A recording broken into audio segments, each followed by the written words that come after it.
ದೇವರ ನಾಡು ಕೇರಳವೀಗ ರೌದ್ರ ಮಳೆಯಿಂದಾಗಿ ದುಃಖದ ನಾಡಾಗಿ ಬದಲಾಗಿದೆ. ಸ್ವರ್ಗದಂತಿದ್ದ ಹಸುರಿನ ಕಾಡು ಸಾವಿನ ಬೆಂಗಾಡಾಗಿದೆ.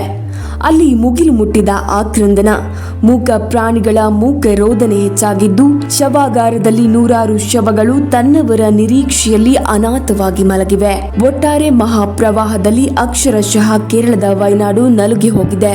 ಮಂಗಳವಾರ ನಸುಕಿನ ಜಾವ ವೈನಾಡಿನ ಮುಂಡಕ್ಕೈ, ಚೂರಲ್ಮಲ, ಅಟ್ಟಮಲ ಮತ್ತು ನೂಳ್ಪಳ ಗ್ರಾಮದಲ್ಲಿ ಪ್ರಳಯಕಾರಿ ಭೂಕುಸಿತ ಉಂಟಾಗಿದ್ದು, ಚಲಿಯಾರ್ ನದಿ 400ಕ್ಕೂ ಅಧಿಕ ಕುಟುಂಬಗಳನ್ನ ಆಪೋಷಣ ತೆಗೆದುಕೊಂಡಿದೆ. ದುರಂತದಲ್ಲಿ 365ಕ್ಕೂ ಅಧಿಕ ಮಂದಿ ಉಸಿರು ಚೆಲ್ಲಿದ್ರೆ, ನೂರಾರು ಜನಗಳು ಆಸ್ಪತ್ರೆಯಲ್ಲಿ ಚಿಕಿತ್ಸೆಯನ್ನ ಪಡೆಯುತ್ತಿದ್ದಾರೆ. ಕೊಚ್ಚಿ ಹೋದ ರಸ್ತೆಗಳು, ನದಿಯಲ್ಲಿ ತೇಲಿ ಬರ್ತಿರುವ ಶವಗಳು, ಮಣ್ಣಲ್ಲಿ ಹುದುಗಿ ಹೋಗಿರುವ ಅವಶೇಷಗಳು ಭಾರತೀಯರ ಎದೆ ನಡುಗುವಂತೆ ಮಾಡಿದೆ. ಹಾಗಾದ್ರೆ ನಡುರಾತ್ರಿಯ ಈ ಮಹಾ ದುರಂತಕ್ಕೆ ಕಾರಣವಾದ್ರೂ ಏನು? ಮನುಷ್ಯನ ಅಭಿವೃದ್ಧಿ ಹೆಸರಿನ ಈ ದುರಂತಗಳೇ ಮಹಾ ವಿನಾಶಕ್ಕೆ ಕಾರಣವಾಗ್ತಿದೆಯಾ? ಭಾರತದ ಯಾವೆಲ್ಲ ರಾಜ್ಯಗಳಲ್ಲಿ ಈ ರೀತಿಯ ಪರಿಸ್ಥಿತಿ ಉಂಟಾಗಿದೆ ನೋಡೋಣ ಬನ್ನಿ. 2021ರ ಜಿಯೋಲಾಜಿಕಲ್ ಸರ್ವೆ ಆಫ್ ಇಂಡಿಯಾ ವರದಿ ಪ್ರಕಾರ ಕೇರಳ ರಾಜ್ಯದ 43% ಪ್ರದೇಶ ಭೂಕುಸಿತದ ಭೀತಿಯನ್ನ ಎದುರಿಸುತ್ತಿದೆ. ಇಡುಕ್ಕಿಯಲ್ಲಿ 74% ಹಾಗೂ ವೈನಾಡಿನಲ್ಲಿ 51% ಭೂಮಿ ಇಳಿಜಾರು ಪ್ರದೇಶದಲ್ಲಿದೆ. ಪ್ರವಾಸಿ ತಾಣಗಳಿಗೆ ಹೆಸರುವಾಸಿಯಾದ ಈ ಪ್ರದೇಶಗಳಲ್ಲಿ ಚಹಾ ತೋಟಗಳೇ ಪ್ರಮುಖ ಆಕರ್ಷಣೆ.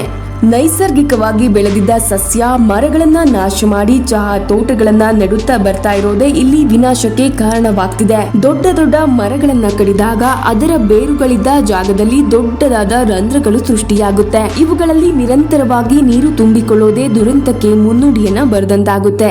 ಅರಣ್ಯ ನಾಶವು ಯಾವುದೇ ಪ್ರದೇಶದ ಮಳೆ ಸ್ವರೂಪವನ್ನ ನಿರ್ಧರಿಸುತ್ತೆ ಎಂಬುದು ಮರೆಯಬಾರದು. ವೈನಾಡಿನಲ್ಲಿ ಬೆಟ್ಟದಿಂದ ಹರಿಯುವ ನೀರು ಕಾಲುವೆ ಮತ್ತು ರಸ್ತೆ ಎನ್ನದೇ ಎಲ್ಲೆಂದರಲ್ಲಿ ಹರಿದು ಹೋಗುತ್ತೆ. ಇದರಿಂದಾಗಿ ಅಲ್ಲಿನ ಮಣ್ಣು ಸಡಿಲಗೊಳ್ಳುತ್ತೆ. ಆದ್ರೆ ನೀರನ್ನ ಸಮರ್ಥವಾಗಿ ಹಿಡಿದಿಟ್ಟುಕೊಳ್ಳಲು ಮರಗಳ ಆಸರೆ ಇಲ್ಲದಿರುವುದು ಇಲ್ಲಿನ ಅವಘಡಕ್ಕೆ ಕಾರಣವಾಗಿದೆ. ಇನ್ನು ಜಾಗತಿಕ ಮಟ್ಟದಲ್ಲಿ ನೋಡೋದಾದ್ರೆ ಭಾರತ ಜಗತ್ತಿನ 3ನೇ ಪ್ರವಾಹ ಪೀಡಿತ ರಾಷ್ಟ್ರ.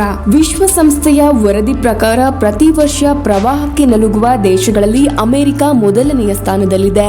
ಚೀನಾ 2ನೇ ಸ್ಥಾನದಲ್ಲಿದ್ರೆ ನಮ್ಮ ಭಾರತ ದೇಶ 3ನೇ ಸ್ಥಾನವನ್ನ ಕಾಯ್ದುಕೊಂಡಿದೆ.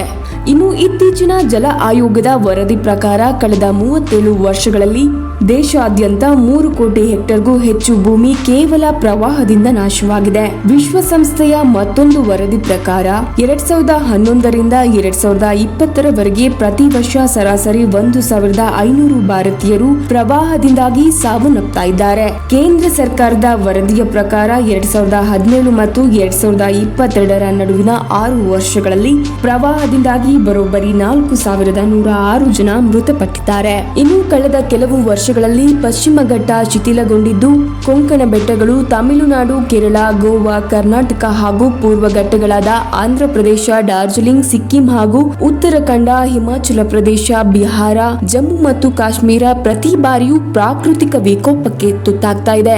ಈ ಪ್ರಾಕೃತಿಕ ವಿಕೋಪದಲ್ಲಿ ಸಾವಿರಾರು ಜನ ಸಾವನ್ನಪ್ತಾ ಇದ್ರೆ, ಅನೇಕ ಪ್ರಮಾಣದ ಆಸ್ತಿ ಪಾಸ್ತಿ ನೀರಲ್ಲಿ ಹೋಮವಾಗ್ತಿದೆ. ಇನ್ನು ಸಾಕಷ್ಟು ಜೀವ ವೈವಿಧ್ಯತೆ ಹಾಗೂ ಸಸ್ಯ ಸಂಕುಲವನ್ನ ಹೊಂದಿರುವ ಪಶ್ಚಿಮ ಘಟ್ಟ ಶ್ರೇಣಿ ಅನೇಕ ನದಿಗಳ ಉಗಮ ಸ್ಥಾನ. ದೇಶದ ಮಳೆಯನ್ನ ನಿರ್ಧರಿಸುವ ಪ್ರಮುಖ ಜವಾಬ್ದಾರಿಯನ್ನ ಹೊತ್ತಿರುವ ಈ ಸೂಕ್ಷ್ಮ ಪ್ರದೇಶದಲ್ಲಿ ಮನುಷ್ಯ ಹಸ್ತಕ್ಷೇಪ ಮಾಡುತ್ತಾ ಮೂಲ ಸಂರಚನೆಯನ್ನ ಬದಲಿಸುತ್ತಿರುವುದೇ ಇಂದಿನ ಅವಘಡಕ್ಕೆ ಕಾರಣವಾಗ್ತಿದೆ. ಅತಿಯಾದ ಮಳೆ, ಭೂಕಂಪನಗಳು, ಜ್ವಾಲಾಮುಖಿ, ಮಾನವ ನಿರ್ಮಿತ ಚಟುವಟಿಕೆಗಳು ಹಾಗೂ ಅರಣ್ಯ ನಾಶ, ಬೆಳೆ ಮಾದರಿಯಲ್ಲಿನ ಬದಲಾವಣೆ ಸೇರಿ ಇನ್ನಿತರ ಕಾರಣಗಳು ಭೂಕುಸಿತವನ್ನ ಸೃಷ್ಟಿಸುತ್ತೆ. ಇನ್ನು ಮತ್ತೆ ಕೇರಳ ದುರಂತದ ಬಗ್ಗೆ ಮಾತನಾಡೋದಾದ್ರೆ 13 ವರ್ಷಗಳ ಹಿಂದೆ ಮೊದಲ ಬಾರಿಗೆ ಗಾಡ್ಗೀಳ್ ಅವರು ತಮ್ಮ ವರದಿಯ ಮೂಲಕ ಎಚ್ಚರಿಕೆಯನ್ನ ನೀಡಿದ್ರು. ಪರಿಸರ ಸೂಕ್ಷ್ಮ ಪ್ರದೇಶದಲ್ಲಿ ಕಲ್ಲು ಗಣಿಗಾರಿಕೆ ಹಾಗೂ ನಿರ್ಮಾಣ ಚಟುವಟಿಕೆಗಳನ್ನ ನಿಲ್ಲಿಸಬೇಕೆಂದು ಗಾಡ್ಗೀಳ್ ವರದಿ ನೀಡಿತ್ತು. ಆದ್ರೆ ಅಂದು ಆ ವರದಿಯನ್ನ ನಿರ್ಲಕ್ಷಿಸಿದ್ದೇ ಇಂದು ದುರಂತಕ್ಕೆ ಕಾರಣ ಎನ್ನಬಹುದು. ಮನುಷ್ಯ ಅಭಿವೃದ್ಧಿಯ ಹೆಸರಿನಲ್ಲಿ ಅರಣ್ಯವನ್ನ ನಾಶ ಮಾಡುತ್ತಾ ವಿನಾಶದ ಪಥದತ್ತ ಸಾಗ್ತಿದ್ದಾನೆ.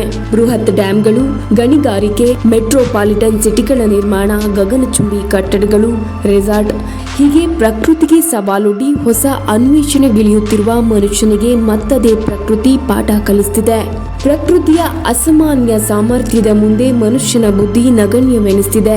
ಇದಕ್ಕೆ ಇಂದಿನ ದಿನಗಳಲ್ಲಿ ಸಂಭವಿಸುತ್ತಿರುವ ದುರಂತಗಳು, ವೈನಾಡು ಭೂಕುಸಿತ ಹಾಗೂ ನಮ್ಮ ಕರ್ನಾಟಕದ ಶಿರೂರಿನಲ್ಲಿನ ಗುಡ್ಡ ಕುಸಿತವೇ ಜೀವಂತ ಸಾಕ್ಷಿ.